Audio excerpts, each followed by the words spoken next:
Okay, I'm Tim Snyder. It's the 20th of February, 2018. This is the latest of a series of these informal talks that I'm giving about current events, trying to give them some kind of a larger sense, trying to bring things that might seem separate together.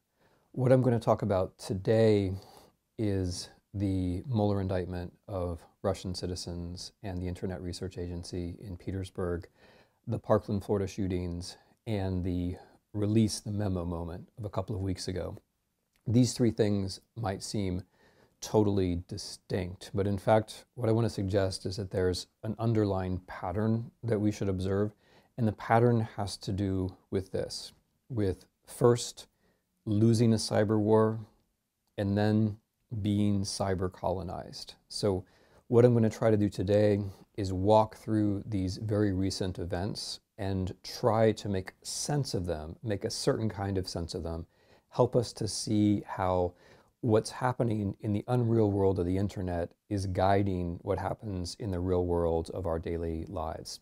And that's what I mean, by the way, by being cyber colonized, that things that are happening out in a world where no one cares about you are in fact affecting the things that you care about and the people that you care about. So let's start with the Mueller indictment. The Mueller indictment on its face is pretty simple.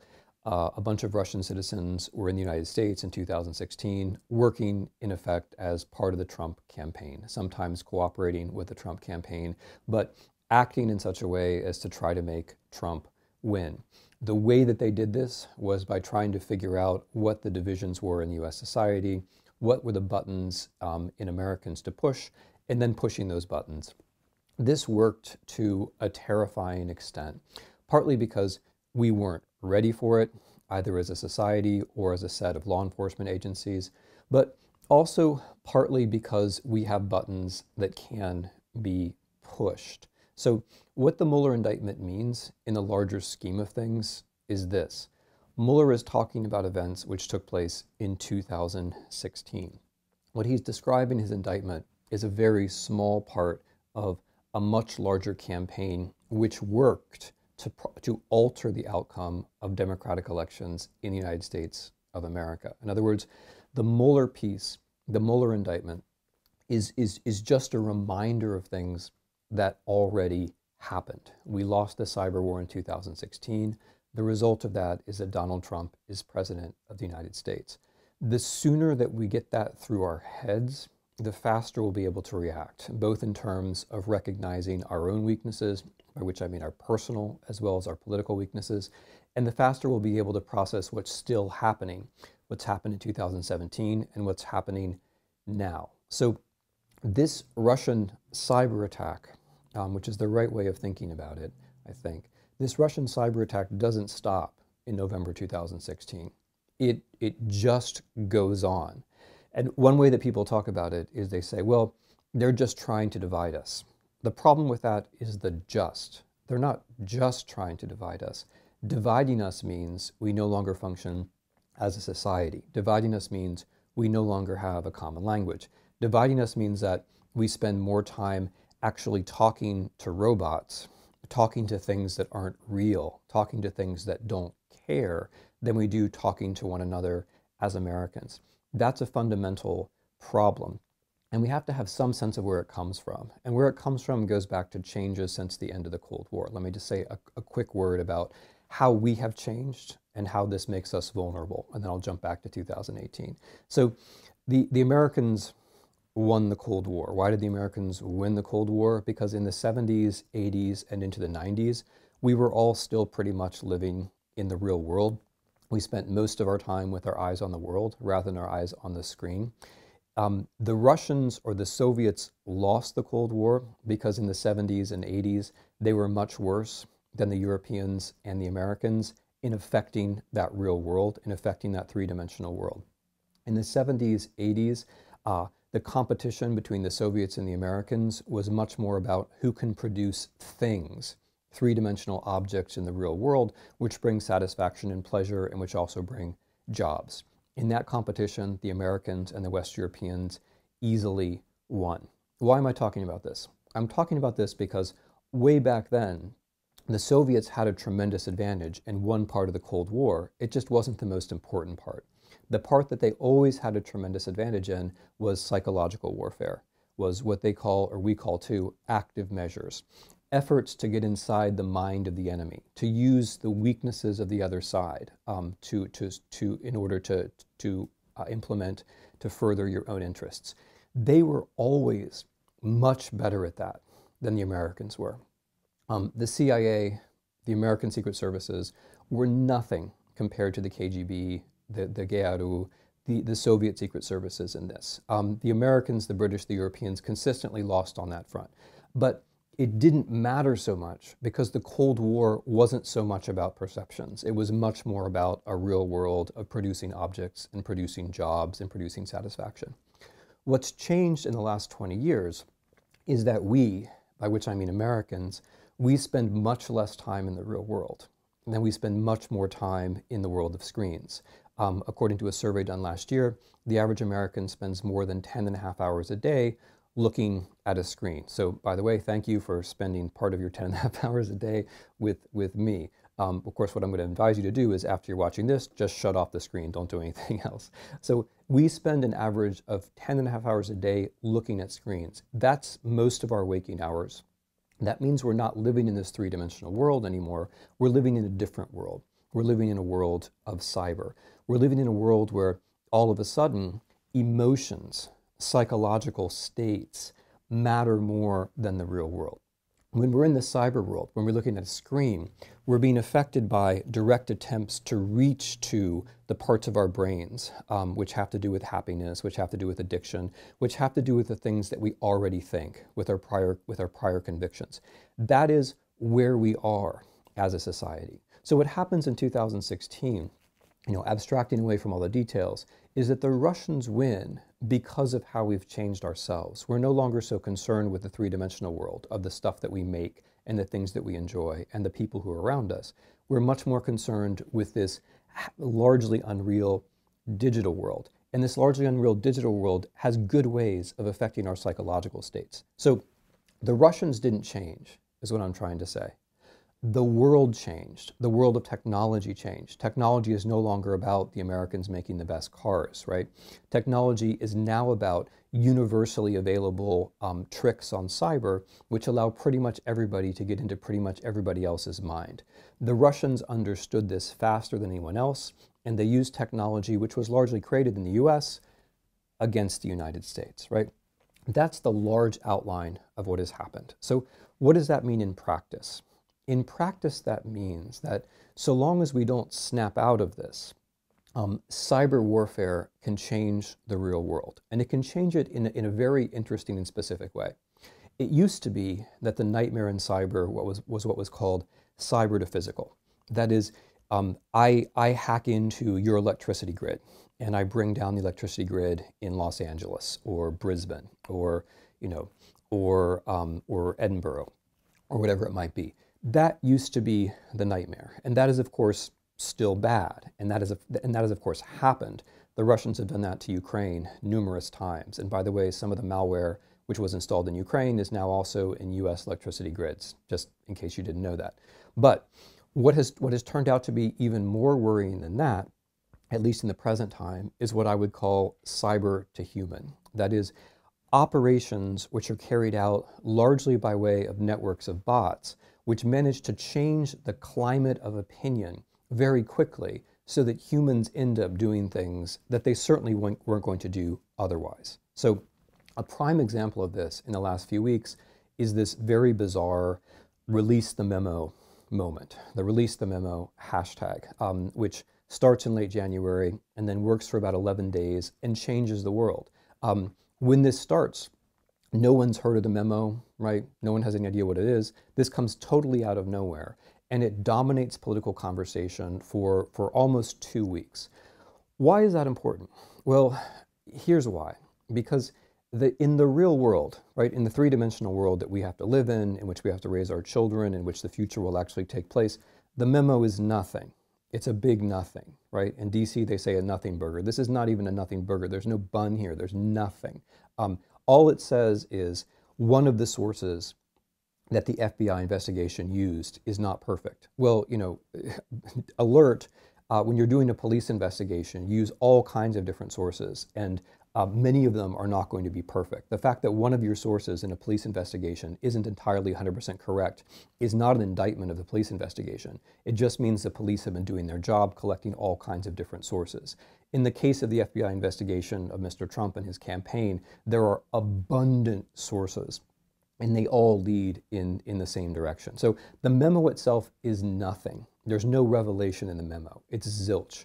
However, the campaign about the memo and the noise about the memo totally absorbs our political conversation for 2 weeks. That means that there are 2 weeks when Americans, or the top of the American political system, are doing nothing. They're doing zilch. They're talking about a nothing. That means that we're not having normal political conversations, right? We're having this completely useless discussion about release the memo or not. It means that for 2 weeks, we're not making any policy whatsoever. In other words, there is a change in the real world. The memo means nothing in the real world. But what happens in the real world is that government, and we to a large extent, cease to function. We're not actually doing what we should be doing in the real world. So the release the memo thing is a really good example of how computational networks, of how bots cooperating with bots, many of whom are linked back to Russia, can change the real world. Legislators were targeted hundreds of thousands of times on Twitter. Mr. Trump was targeted 1 million times on Twitter by precisely this hashtag of release the memo. This creates a sense that there are actually human beings out there demanding that this thing happen. Most of the time, there aren't in fact human beings demanding this. The news networks cover this as though it was a story, and then real people start to talk about it as though it's something real. All that's happening, though, is that cyber experts who have gamed the algorithms on Twitter have figured out how to make something trend. That's all that's happened, right? Nothing's happening that's real, and yet it's changing the real world. This is what I mean by cyber to human. Human beings are doing what the robots want them to do, rather than the other way around.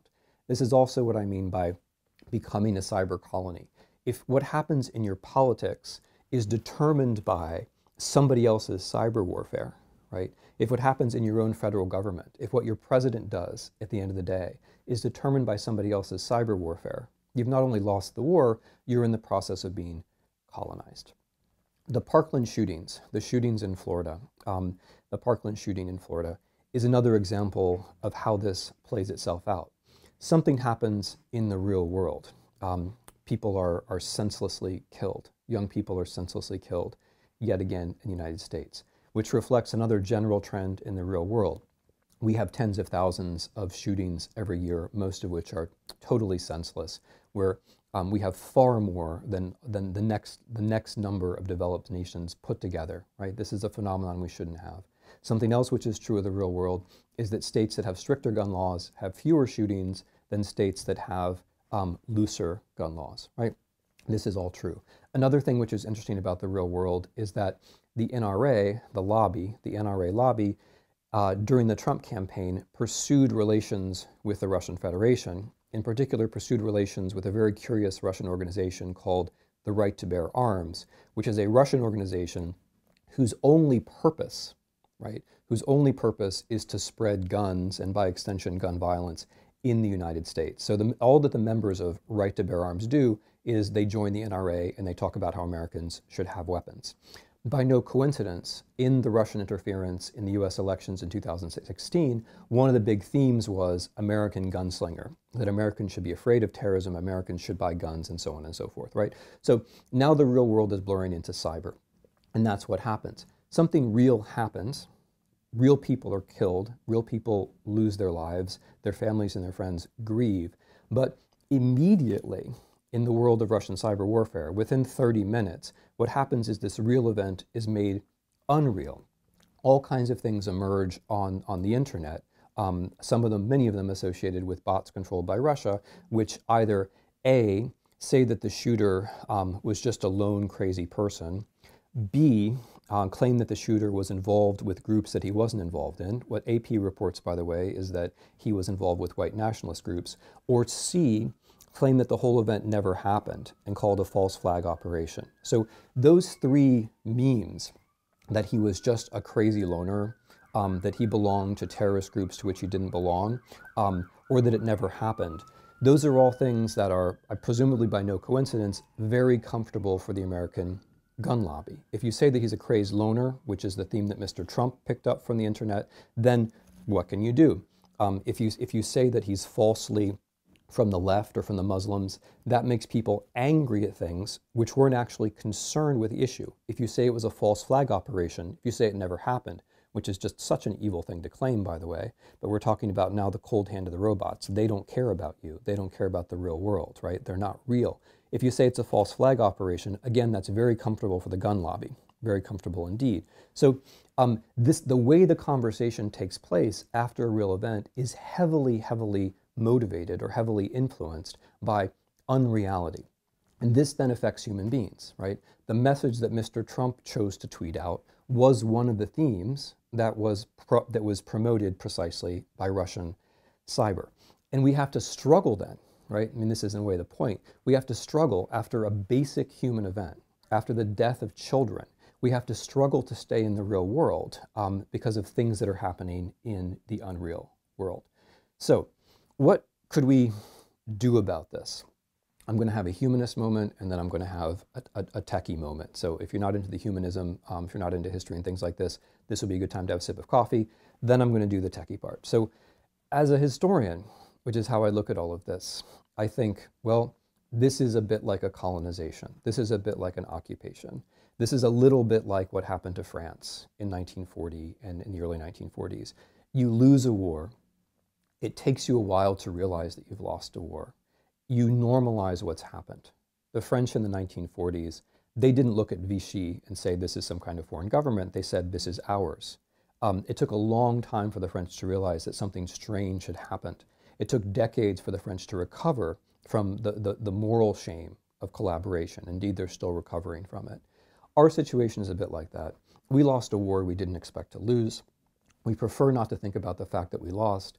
We prefer to think that what's happening is normal, and as we think that way, we normalize it, and then we don't notice the continuing costs, above all the continuing moral costs of being occupied in this way, right? So when I think historically, what I think is what you're doing now, whether you're buying into this now, or whether you're saying this is unusual and this is intolerable, that's going to have a great deal of influence on how you look at yourself years and decades from now. I would go so far as to say it's going to have a great deal of influence on how your children and grandchildren look at you, look at this moment. Like that's the historical sense of losing a war and being colonized. How quickly do you realize that it's not normal? Okay, that was the humanist part. Here comes the techie part. There are some things that are very simple that you can do about this. I mean, one of them is totally obvious, and it probably is more humanist than techie, and that is we should all be spending less time in front of screens. And we should be encouraging our elected officials to pay attention to real-world contact with the people who elect them, rather than with fake contact with the cold hand of the robot. It just doesn't make sense in a democracy that the unreal votes of non-existent digital creatures matter more than the voices of the actual electorate, right?